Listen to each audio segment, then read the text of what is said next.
well, now, what do we do? Well, we could just start talking about the war and stuff. Oh, about the war. No, but I wanted to know. Oh, well.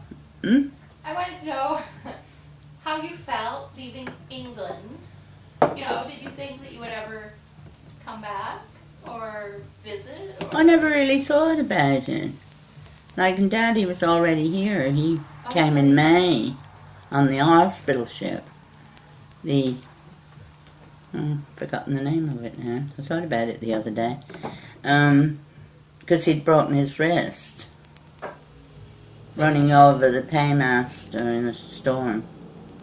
And he was just in agony when he got to our place. And then, you know, holding up his hand and everything, and then he went into the medical thing when he got back and to the army thing. And they said, oh no, it's not broken, you know, it's not broken. And didn't do anything about it. Well, it went on for days, and then they x-rayed it, I guess. And it was broken, and they had to put a cast on.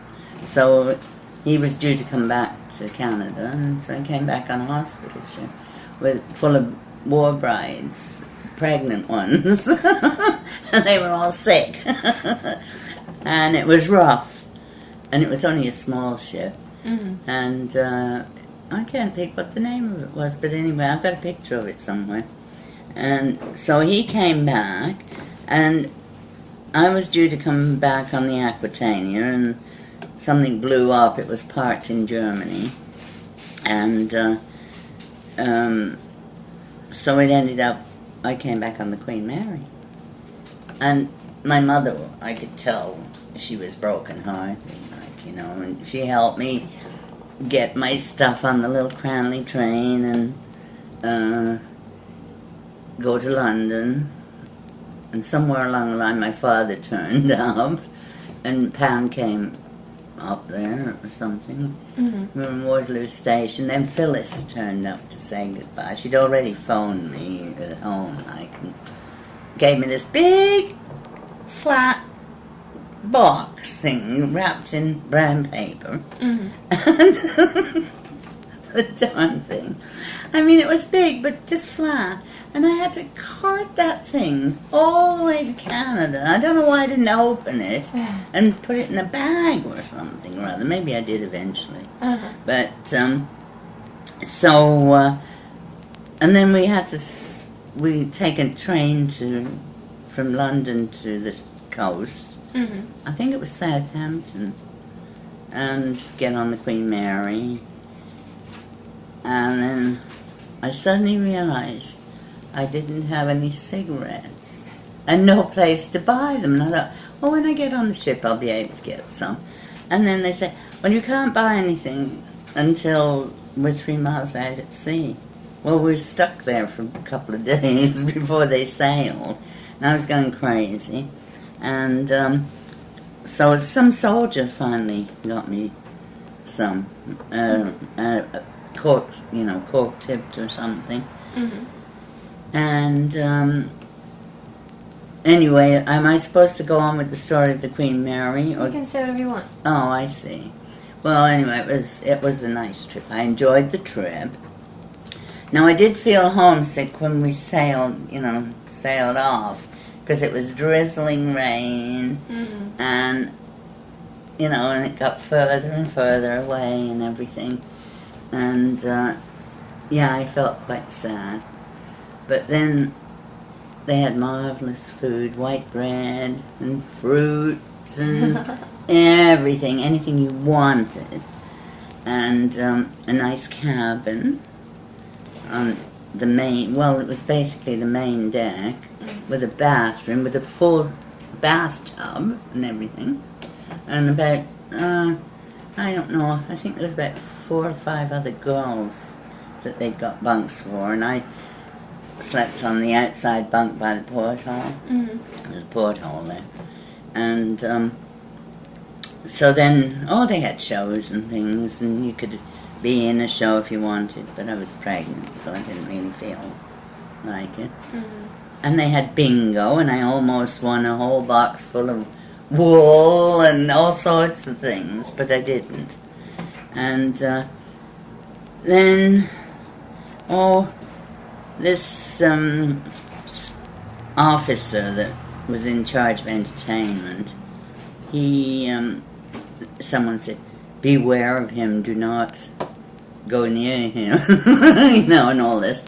Well, I was talking to this soldier about, I found out that the Prime Minister was on board, Mackenzie King. Mm-hmm. And I said, I'd love to get his autograph. Well, I don't know what happened, but this officer, this handsome officer, he said, well, I heard you talking about, getting his autograph. He said, I could probably get it for you. So I gave him my autograph book, and so then he said, well, would you care to come to my cabin? Like, this a few days out now, see. Would you care to come to my cabin for maybe a drink, and I'll give you your book back. So anyway, I ended up going to the cabin, lovely cabin, anything you wanted to drink. Mm-hmm. And the colonel was there, though, and another officer had been invited.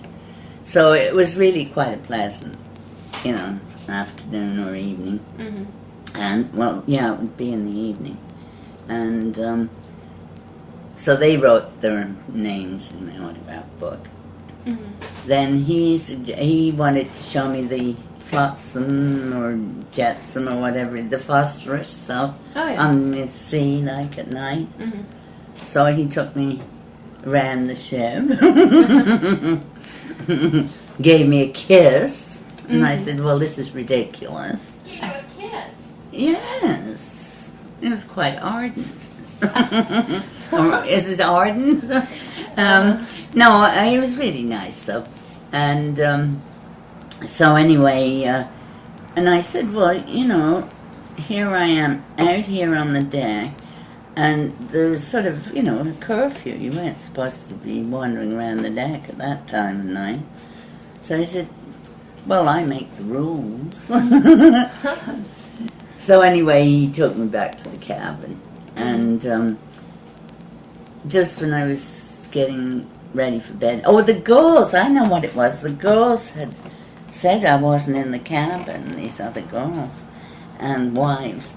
And so just as I was getting undressed, there's a knock on the door, and the colonel opens it, and he said, we were looking for you. You're here. I said, well, I'm here. Sorry about that. And so off he went, and that was the last I heard about it. Mm-hmm. But anyway, we had a rough day and a night on the ship. Mm-hmm. And and then everybody was sick the second day out. I was fine until everyone else was actually seasick. And so I went down and had breakfast. But with all these girls, being sick, it just upset me. And I rushed to the washroom, and I was sick. Mm. But, they were all over the place. So I'd heard that just go right back and eat again. So I went right back and ate another breakfast. And then the waiter gave me an apple and some crackers and stuff to nibble on. Mm-hmm. And I was fine after that. It didn't bother me. And so anyway, we got to Halifax, and the band's playing Here Comes the Bride.